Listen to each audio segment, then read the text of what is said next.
Are you married? Are you Korean or American? What is the thing you look most for in students? How to be cool like you? What's your favorite K-pop group? Hello, it's a beautiful day here in Seoul, very sunny, and I wanted to take the time to say thank you so much for subscribing to my channel, for caring about the contents that I actually create, and for spending time with me. I'm going to be answering some of your questions, but at the same time I'm going to show you a great cafe that I've heard about, but I've never been to. Let's go.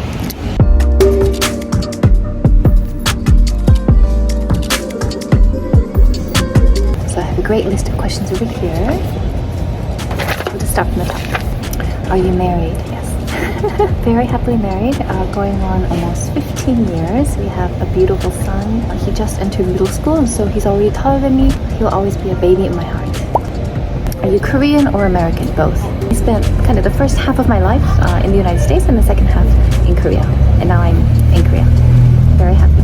What's your favorite food? I could eat sushi every day.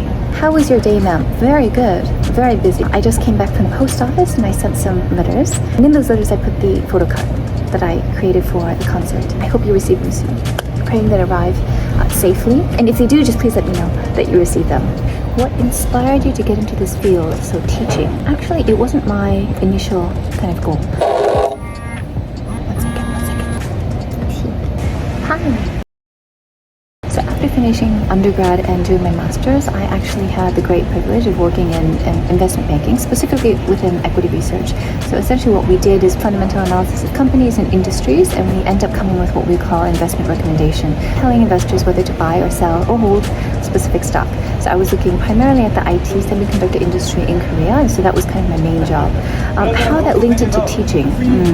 Not naturally. I've actually been very interested in things like sustainability, corporate governance, corporate social responsibility.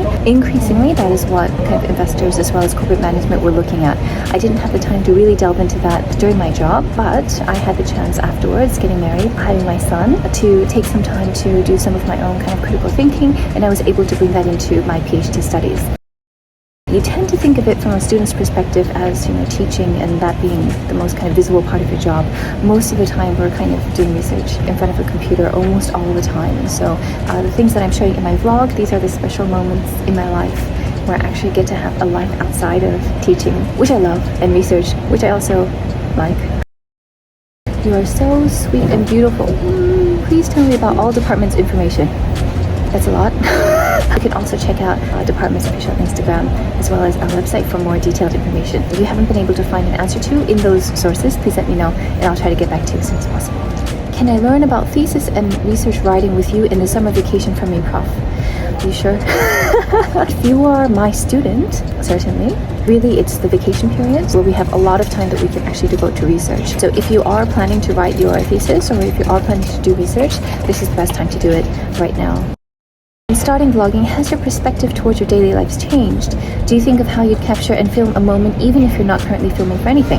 I ask because I work on projects and they start to slip into my life in unexpected ways. So in Talking Heads, many times I had a proper script. Like I had to have cover A, B, C points in a specific video because I'm delivering information. Vlogging, I think there's a charm to vlogging when it's kind of genuine in the spur of the moment, and so very little, if anything, is scripted because it's really that moment that you would like to capture. At the same time, it can't be random. I think there has to be a proper beginning, middle, end, and some sort of closure. There has to be some point to the vlog. Not that you're scripting everything because again, I think that loses its charm, but you do want to make sure that you're valuing your watcher's time.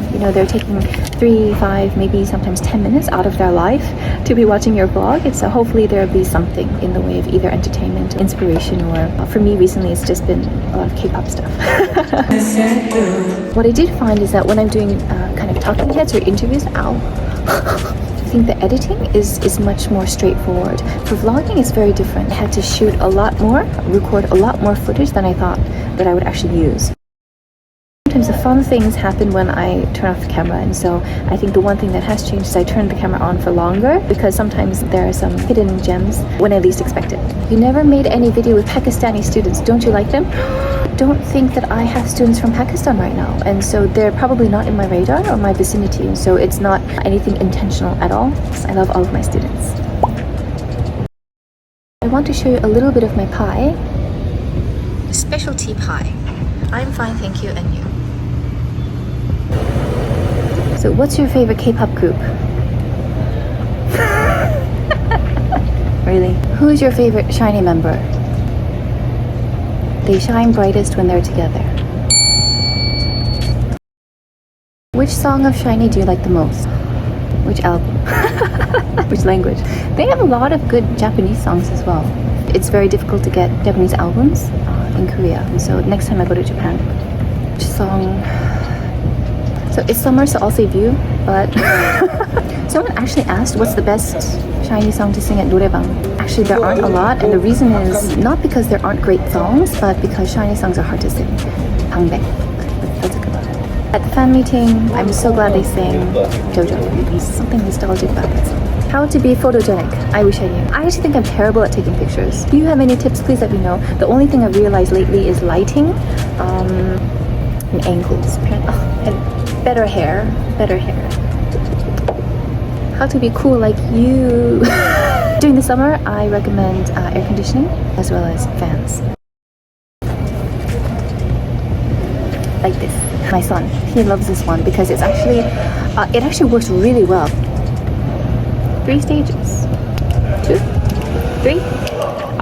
What is the thing you look most for in students when you're working together with them? The first is genuine intellectual curiosity. You want to be there, not that you have to be there. The second, I would say, is teachability. I don't mean that we want a blank slate or a sponge that's going to just soak up everything that we say and has nothing to offer or bring to the table. If your professors offer you feedback, but you're unwilling to accept that because you're just so sure that what you're doing is right, then it's very difficult for any professor or any faculty member to work with you. The last one is, they kind of go hand in hand, but timeliness and communication. If you say that you're going to do something by a certain date, that you actually fulfill that promise.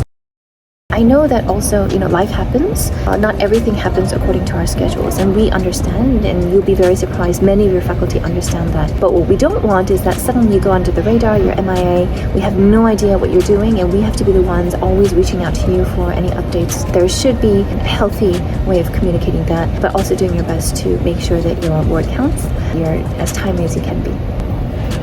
Oh, it's good. Woo. Mm. Mm.